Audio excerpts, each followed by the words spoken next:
Scientists tell us, and we would have to agree, that we are addicted to technology. And scientists tell us that our relational skills are dwindling. Families are splitting up. Kids are left to fend for themselves and grow up far faster than in the generations before. Anxiety has seated almost every family table. Kids live in a fishbowl of comparison, and even if you wanted to, you cannot escape a world that bullies anyone and everyone it sees fit to do so. So it's no wonder when you read study after study after study that teens and young people in their 20s are battling depression at unprecedented rates. It's a reality. It's complex. Depression is complex. Mental illness is complex, but it's here and it's in all of our lives. And if you are in the middle of this storm, you already know that's true. I want to make sure we say tonight that mental illness is not a one-size-fits-all problem. Mental illness happens for a lot of different reasons. It happens because of trauma in our lives. It happens because of genetic circumstances in our life. It happens because of chemical imbalances in our life. It happens because of stress in our lives, external circumstances in our life. Mental illness sometimes is a result of our own personal failures that we're trying to keep the world from knowing about. A lot of things can cause mental illness. And the problem with mental illness, one of the great frustrations of mental illness, is you can't see it and you can't touch it. A scientist can't show it to you on a sonogram or an MRI or a CAT scan or a blood test. That there are symptoms for sure that you can see, but you can't see mental illness, and that makes it even more frustrating for people who are fighting and struggling against it. And so obviously there's no three-step formula, right? There's no simple answer, there's no Band-Aid, and that's why I'm not going to try to give a lot of quips tonight, and I'm not going to try to offer any one-size-fits-all solution tonight. I, on the other hand, even as a believer in Jesus Christ, want to respect the force of mental illness. It has the power to steal and to kill and to destroy. And I believe that the church is only going to be able to get into the conversation in the way that we need to once the church wakes up and understands the power of the grip of darkness that people are struggling with and facing in their lives. We can't just push it aside. We can't just say, oh, you can get over that. We can't just give a simple little bumper sticker size answer to people. We've got to respect that we are talking about a powerful force when we talk about mental illness. If you haven't had suicidal thoughts, then I'm just telling you, you can't fully understand. That's not a knock on you. It's just a reality that you have to step into. I don't really fully understand what that battle would look like. And even those of us who have been through severe depression, like myself, we don't even fully understand what we've been through.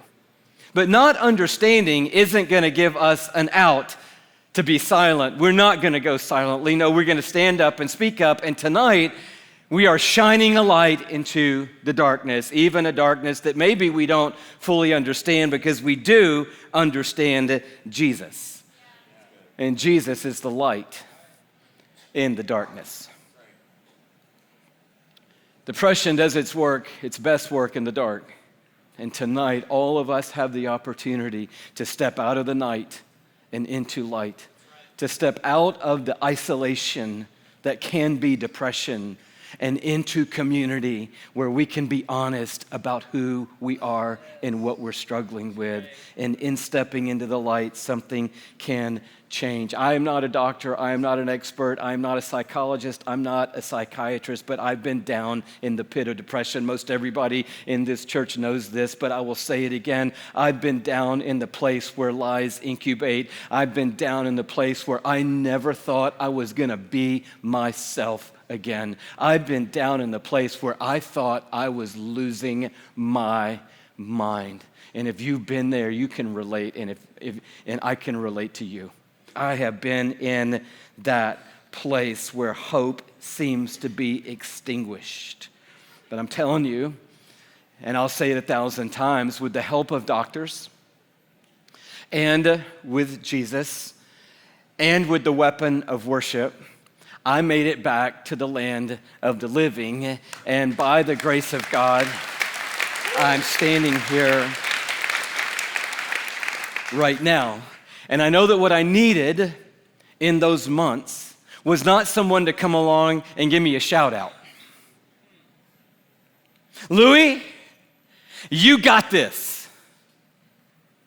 You can do it. That is not what I needed in the darkness. And it is not what I needed deep down in that pit. I didn't need a shout out. I needed someone to show up and say, I have lived through what you have lived through, and I'm here to tell about it. And God sent someone to me who had lived through exactly what I was going through and had lived to tell about it. I needed somebody to show up and say, you're not alone and you're not the only one, because I didn't know that the world of mental illness existed the way it did until I was mentally ill, and then I realized half the world is mentally ill. But if you don't know that already, you think you're the only one going through what you're going through, and you don't need a shout out saying you can do it. You need somebody to show up and say, hey, let me explain to you that you're not the only person going through this. And I'll tell you what else I needed. I needed somebody to show up, and they did show up, and they said, hey, this is going to be a bumpy ride, but you're going to get through this, and you are going to make it to the other side. I needed ultimately a miracle from God, and I ultimately got a miracle from God, and therefore here I stand tonight, and I'm in a way never wanting to go through that kind of depression again. But on the other hand, I'm so glad that I'm standing here as a result of it, because I would probably never be giving this talk if I hadn't. And I would never be able to have compassion for people who are struggling the way that I think that I can.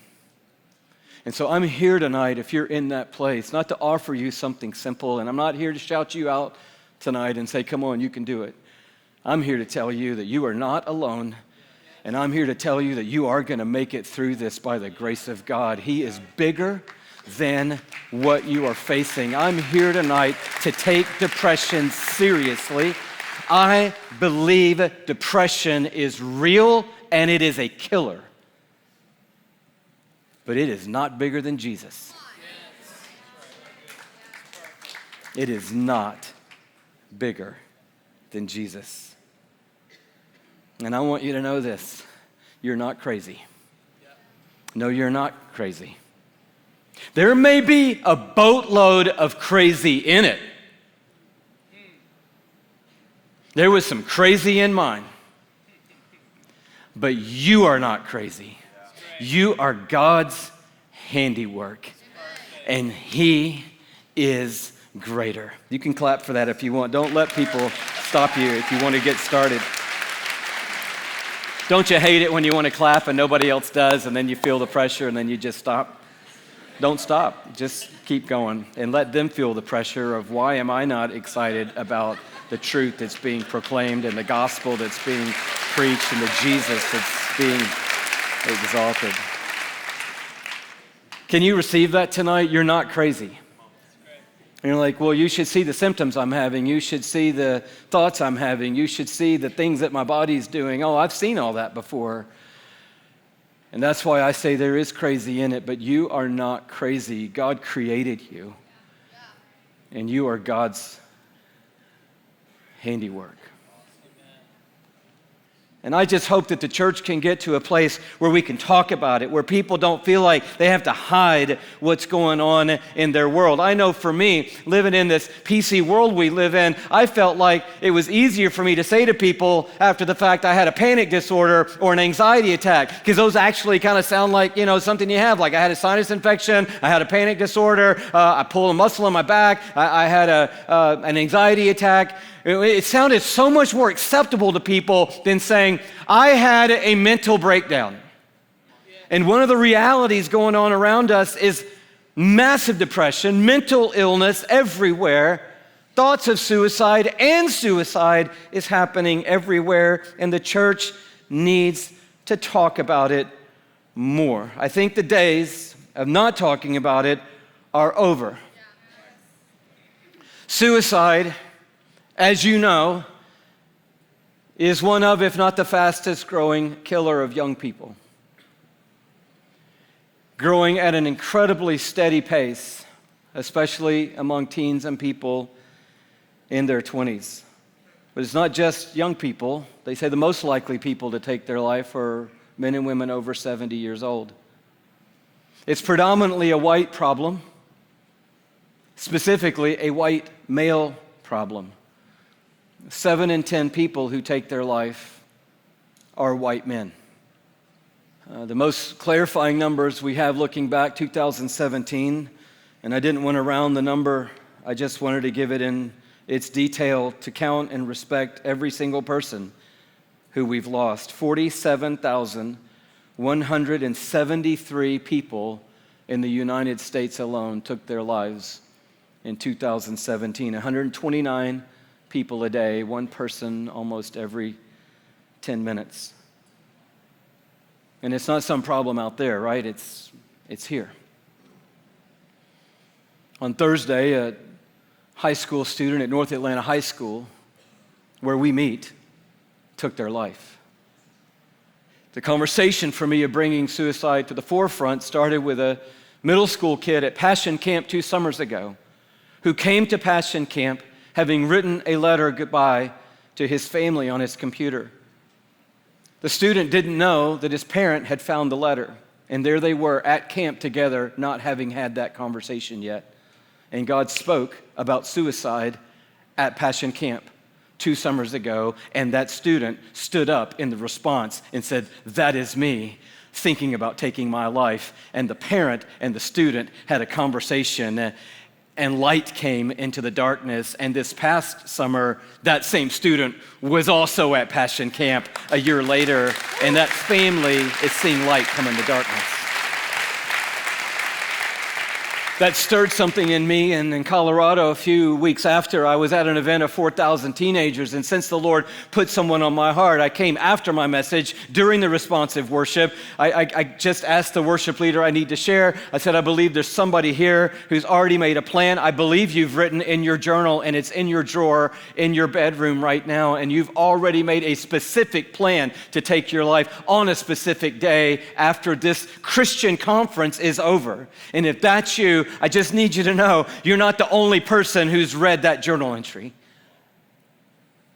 Jesus has also read every word of that journal entry. And he is here tonight, and he wants to bring light into your darkness, and he wants you to know that he loves you, and he is with you, and he is for you, and you've got the power to step toward Jesus tonight. And I said, I want to pray for you if that is you. I said, I know it's a bold step, and I've never done anything quite like this before. There's 4,000 of us standing around, but if that's you, I just want to invite you, please, can you just put your hand up and let me see it, because I want to pray for you in Jesus' name. And I would say in the next second, about 200 hands went up in the room. It took my breath away. But I knew in that moment, Jesus is wanting to step into the conversation. He's wanting to step into the fight. He's wanting to step towards people who are thinking about giving up on it all. I hope that by speaking up about it, we can destigmatize mental illness and even destigmatize the struggle with suicide. Could it be possible the church could become a place where people could walk in and comfortably say, I'm depressed, I'm on medication, I'm in a treatment facility right now, I've been struggling with thoughts of taking my own life, I actually attempted to take my life, and the church wouldn't reel from that conversation. The church would just lean in with open arms and say, welcome home. And I believe when we get real, then that stigma comes down. I believe the church needs to clearly say, it's okay to not be okay.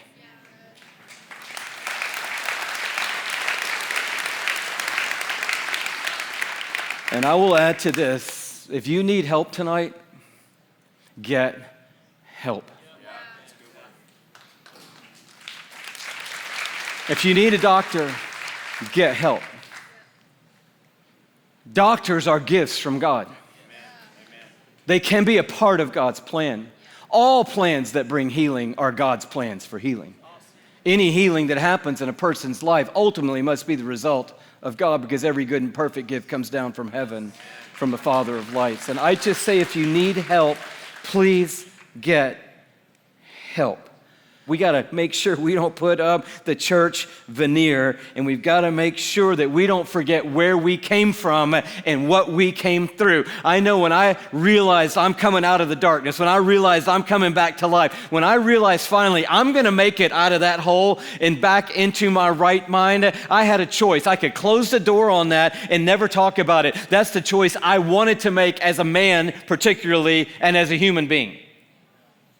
But then I realized I had a stewardship of a story of a miracle of God's grace, and somebody needed the story of the miracle of God's grace that I'd experienced in my life so that they could know they're going to experience that in their life. And I'm not the only one. Even those of us moving on in our relationship with God, we all have defeat in our story, right? We all have overcome something. We all have come through something. The worst thing we can do is get through it all and then act like we never went through it all so that we can tell everybody else, you need to get it all together, while we're still working on getting it together ourselves. The church has got to be honest, and the church has got to be real. And when we do that, I think the stigma is lifted, because the last thing the world needs is a fake church. And if you just dropped in tonight and you're not a part of church and you're not really even sure where you are with Jesus, I want you to know something about Jesus. Jesus is not like that. He is not into veneer. And he's not fake. In fact, he said, I've come to heal the sick. He said, well, they don't need me, but I've come to heal the sick. I've come to seek and to save those who are lost. So if you're good, guess what? You're never going to get a miracle from God.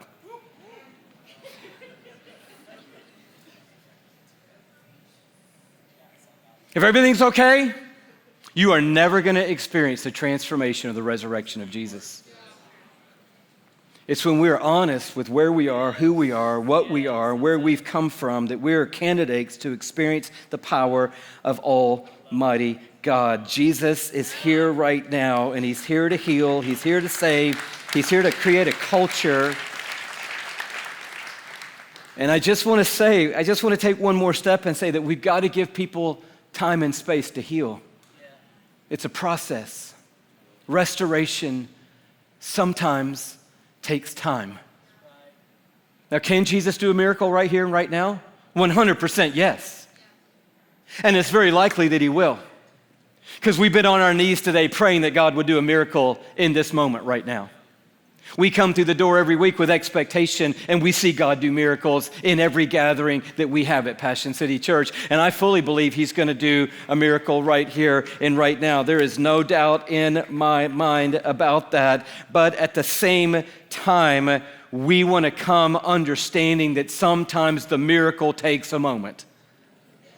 And for you, the miracle may be that you make it till tomorrow. That may be the miracle, not that all of a sudden instantaneously everything went away. The miracle, just as big a miracle for you, may be that I made it to Monday. Praise God, I experienced a miracle. Oh, did everything go away? No, but I'm still here and I'm still standing, and that's a big miracle of God in my life. It's in the process. So if that's where you are, it's okay to not be okay, amen? We see you, we hear you, we are here for you, we love you, and on top of that, we are you. And we have a place for you. So we've got to destigmatize. I think that'll happen the more we talk about suicide, the more we talk about mental illness, but we've also got to deglamorize suicide. This is the tougher part of our journey tonight. You say, well, how could suicide be glamorous? Well, the enemy has a way of making everything horrible glamorous. In two specific ways suicide is glamorous is somehow the culture has created an insidious whirlwind. It's called suicide contagion by the scientist. So Robin Williams takes his life, and in the 4 months that follow that, the suicide rate in America goes up 10%. The other way the enemy glamorizes suicide is by telling us that everyone else is going to be better off when we're gone. Kurt Cobain wrote a long goodbye letter. At the end of it, in 2 sentences, he wrote to his wife, Courtney, these words. He said, please keep going, Courtney. For Frances, that was their daughter. For her life, which will be so much happier without me. That's the glamorizing power of suicide. My daughter's life will be better without me. I wonder if Frances's life has been better without her father. I can't answer that. Only she can. But I can tell you that it's most likely that it's not going to be better for you or anyone else if you take your life. It's not going to be better for you because it's not God's purpose and it's not God's plan for you. Your destiny is not in leaving. Your destiny is in staying. And it's certainly not going to be better for the people that you love. You may be free from your earthly pain, but you're going to trap all those around you in a different kind of pain for the rest of their lives.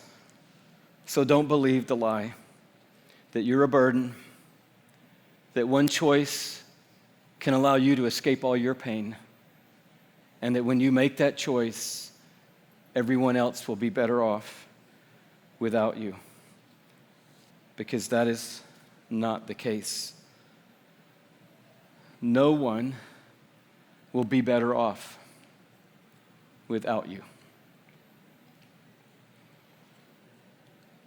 Those you love will be left behind to live out their lives with guilt, with a cloud, with self-doubt, with questions, with pain, and with anger for the rest of their lives. And all the while, they'll know that they weren't worth fighting for. Oh, they'll know that it wasn't you that took your life. They'll know that it was the darkness ravaging you, that it wasn't really you thinking clearly. They'll know that intellectually.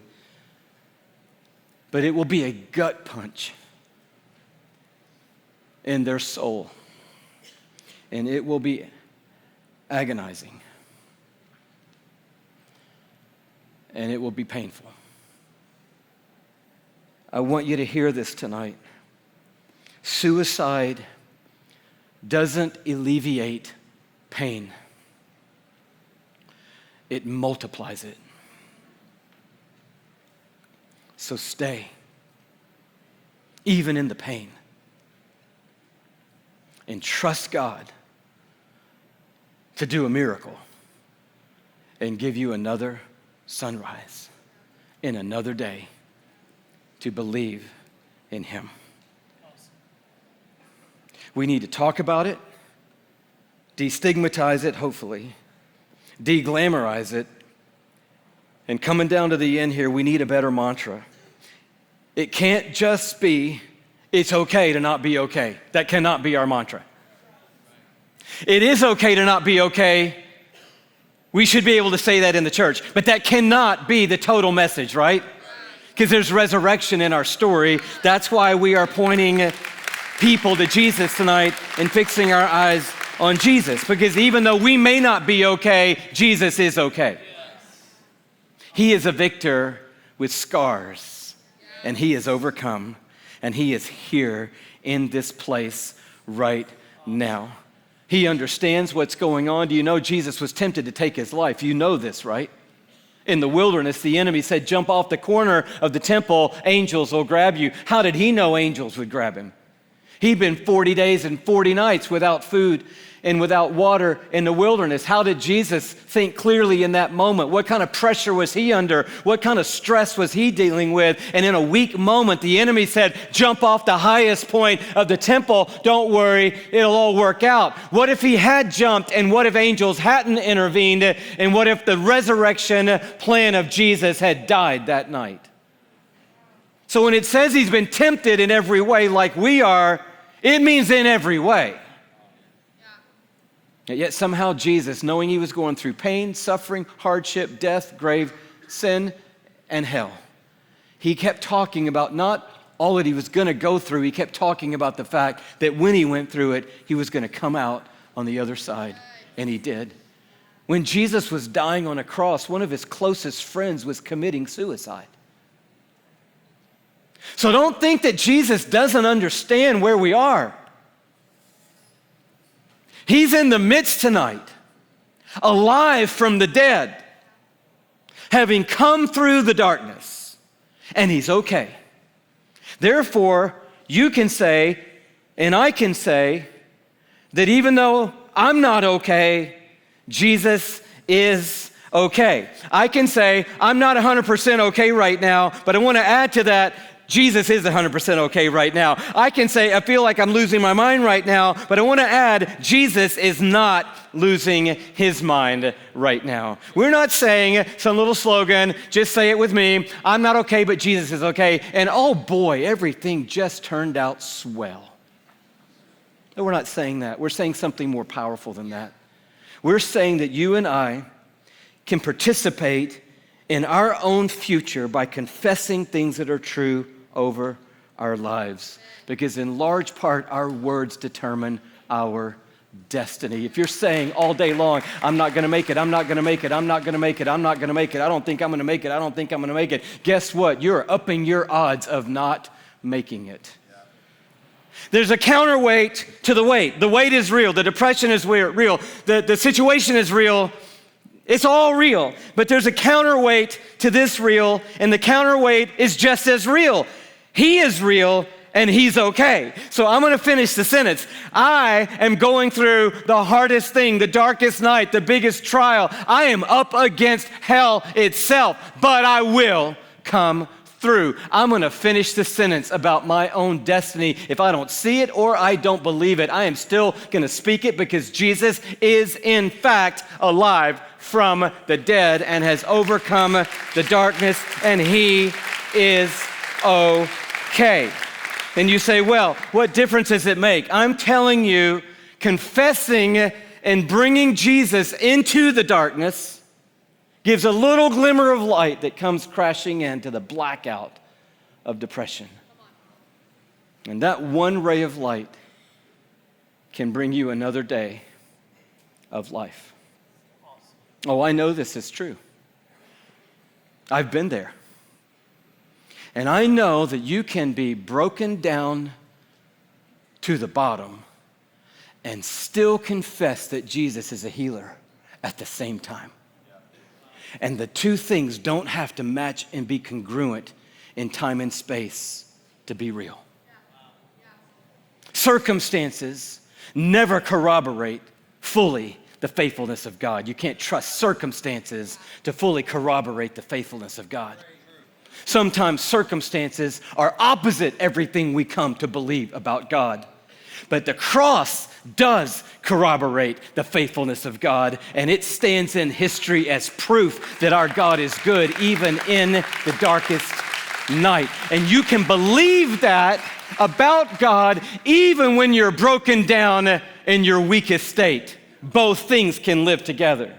And when you start confessing the reality of who he is, things change, light comes in. So I want to encourage you to use the power of your mouth. You're like, I can't. Well, you are. Man, my depression's horrible. My depression's worse than it's ever been. My anxiety is like so bad I can't even go out of the house. My situation right now, I don't even know if I'm going to come out of this. I've never been this bad off before. No one has been able to help me. Nobody's been able to solve this. Nobody's been able to diagnose this. I can't see a future. Things haven't changed. It's been like this for a long time. We're already, I'm saying this kindly, using our mouths. Why not just finish the sentence? Man, I've never been this bad off. Nothing's changed in 3 weeks, but Jesus, he's still okay. He's still solid. He's still true. He's still got his right mind. He's still strong. He's still a healer. He still loves me. He's still got some kind of plan. I know it's never been this bad before, but Jesus is still as good as he's ever been since the day he gave his life for me on a cross. I believe it. I believe it, and I'm going to keep confessing it. I'm going to keep saying it, and I'm going to say what the psalmist said. This is the one text and the heart text of everything today. I'm going to confess Psalm 118, verse 17. I will not die, but live and I will declare what the Lord has done. I will not die, but I will live and I will declare what the Lord has done. It's not a simple fix. You may need help. I say if you need help, get help. But while you're getting help, use the power of your own tongue to create a future that you're going to live in. And that future is, I'm not going to die. I know it feels like I'm going to die, but I'm not going to die. I'm going to live. And I'm going to have a story to tell of the faithfulness of God in my life. I'm not going to close it up in a closet. I'm not going to hide it behind my Christian church veneer. I'm going to tell the world the whole time. That's where I was, but this is where I am. That's what I was, but God brought me through. I was so far down, but God lifted me up and he brought me out again. I will not die, but I will live and I will declare what the Lord has done. I'm not okay, but Jesus is. That's my story. And every time I say it, I'm bringing Jesus right into the darkness, right into the psych ward, right into the situation, right into the depression, right into the voice of the darkness that is saying, take your life tonight. I'm saying, I got another voice. Jesus is okay. My God is okay. My God is okay. I'm not okay, but my God, he is okay. His name is Jesus.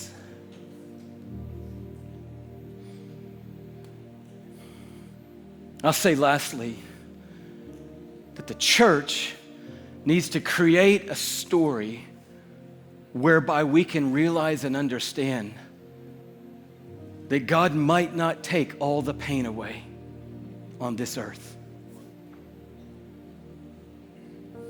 So many people that are contemplating taking their lives, the sentence that they say to me is, I can't take the pain one more day.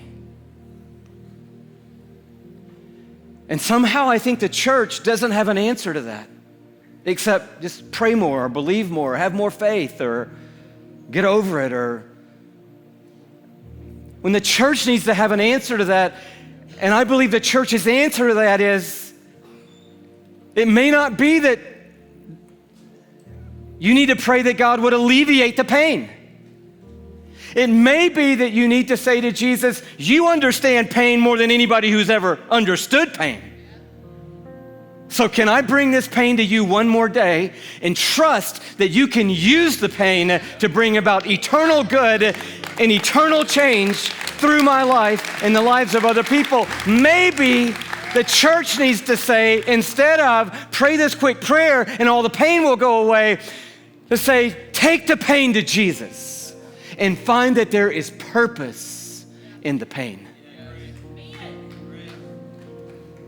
There was purpose in Jesus' pain. And you say, yes, it was for our healing.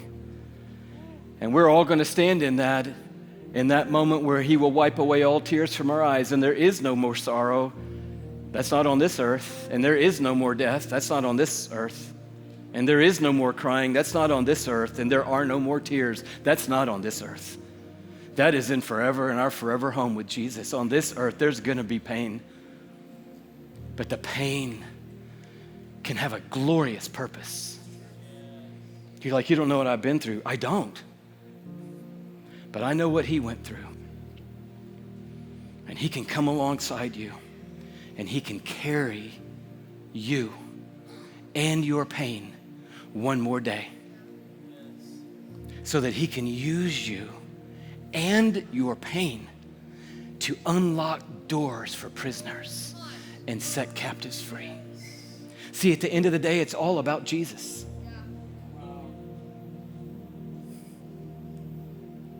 Suicide is the ultimate rebuttal to the belief that I am created by and for God's glory. Because when you choose to end your life, you cannot glorify God in that way. You glorify God by staying in it and leaning on him to bring you through one more day, one more dawn. That's how God gets glory in our lives. And we were created by and for his glory. So if you need help, get help. But I want to encourage you to stay. Stay for your family. Stay for your friends. Stay for the church. We need you. Stay for the world. You have a gift and we need your gift. Stay for the world. You have something to contribute to make this world a better place and we need that. But ultimately, stay for more than your kids. Stay for more than your wife. Stay for more than your husband. Stay for more than your job. Stay for God and His glory. Stay another day so that you can bring glory to God. Don't leave. Stay. I'm not asking you to do gymnastics. I'm just asking you, encouraging you to open your mouth and agree with God. My God loves me even in this pit, and He is with me in the middle of it all. If I lean hard on Jesus, I'm going to see another sunrise. And if I bring my pain to Him, He will carry me through one more day. And somehow He will triumph over it all because God is greater.